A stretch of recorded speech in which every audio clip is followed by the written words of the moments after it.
Good morning all. നമുക്കിന്നൊരു അടിപൊളി നെല്ലിക്കാച്ചാറ് കണ്ടാലോ? എല്ലാവരും ഓർക്കും, നെല്ലിക്കാച്ചാറ് ഞങ്ങളും ഉണ്ടാക്കാറുണ്ടല്ലോ എന്ന്. നിങ്ങളും ഉണ്ടാക്കാറുണ്ടായിരിക്കും. ഇത് ഇച്ചിരി എളുപ്പമാണ് കേട്ടോ. നമുക്ക് തുടങ്ങിയേക്കാം. നെല്ലിക്ക കഴുകി ഉണക്കി തുടച്ച് വെച്ചിരിക്കുന്നതാണ് കേട്ടോ. നമ്മൾ പാത്രം എടുത്തു, അതിലേക്ക് വെള്ളം ഒഴിച്ചു, ഉപ്പിട്ടു, പിന്നെ നെല്ലിക്ക പടപടാന്ന് അങ്ങോട്ട് ഇട്ട് കൊടുക്കുക. എന്നിട്ട് നമ്മുടെ അടുപ്പ് ഓണാക്കുക, അടുപ്പിലേക്ക് വയ്ക്കുക. എന്നിട്ടൊന്ന് തിളച്ച് വന്ന് പിന്നെ ഒരു ചെറിയ വേവാകുമ്പോഴത്തേക്കും ഓഫ് ചെയ്യുക. അതവിടെ ഇരുന്നോട്ടെ. നമുക്കിനി ചീനിച്ചട്ടി എടുത്ത് വെച്ചിട്ട് നല്ലെണ്ണയാണ് കേട്ടോ നമ്മൾ ഒഴിക്കുന്നത്. നിങ്ങൾക്ക് ഏത് എണ്ണയാണോ ഇഷ്ടം അത് ഉപയോഗിക്കാം കേട്ടോ. എനിക്ക് എപ്പോഴും ഞാൻ അച്ചാറിന് നല്ലെണ്ണ തന്നെയാണ് പ്രിഫർ ചെയ്യുന്നത്. പിന്നെ നമ്മൾ ഉലുവ ഇട്ടു, വെളുത്തുള്ളി ഞാൻ കാര്യമായി വൃത്തിയാക്കുന്നില്ല, ജസ്റ്റ് ഒന്ന് കഴുകിയെടുത്ത് അതിലേക്ക് ഒന്ന് തുടച്ചിട്ട് ഇട്ട് കൊടുത്തു കേട്ടോ. പിന്നെ കറിവേപ്പില മൂപ്പിച്ചു. ഈ വെളുത്തുള്ളി വേണ്ടാത്തവർക്ക് അതും ഒഴിവാക്കാം കേട്ടോ.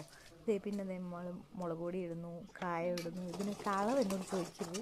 എനിക്ക് അന്നേരം തോന്നുന്നു നമ്മളെടുത്ത ആ ഒരു ക്വാണ്ടിറ്റിക്ക് അനുസരിച്ചുള്ള മുളക് പൊടിയാണ് കേട്ടോ ഇടുന്നത്.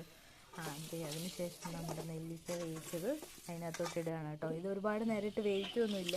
പിന്നെ നമ്മൾ തിളപ്പിച്ച് വെച്ചിരുന്ന വേവിച്ച് എടുത്ത സ്റ്റോക്ക് ഉണ്ടല്ലോ നെല്ലിക്കയുടെ, അതും കൂടി ഒഴിച്ചിട്ടാണ് നമ്മൾ ജസ്റ്റ് ഒന്ന് ചൂടാക്കും. അത് കഴിയുമ്പോൾ നമ്മൾ ഉപ്പ് ചെയ്യും കേട്ടോ. ഒരുപാടിട്ട് അങ്ങ് തിളപ്പിക്കൊന്നുമില്ല. വീണ്ടും നമുക്ക് ഉപ്പ് കുറവാന്ന് തോന്നിയുകൊണ്ട് ഉപ്പും ഇട്ടിട്ടുണ്ട്.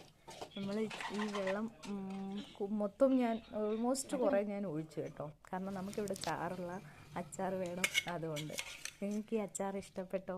വീഡിയോ ഇഷ്ടപ്പെട്ടെങ്കിൽ ലൈക്ക് ചെയ്യണേ, കൂട്ടുകൂടണേ. ഓക്കെ, നെക്സ്റ്റ് വീഡിയോയിൽ കാണാം. എല്ലാവരും സബ്സ്ക്രൈബ് ചെയ്യണേ.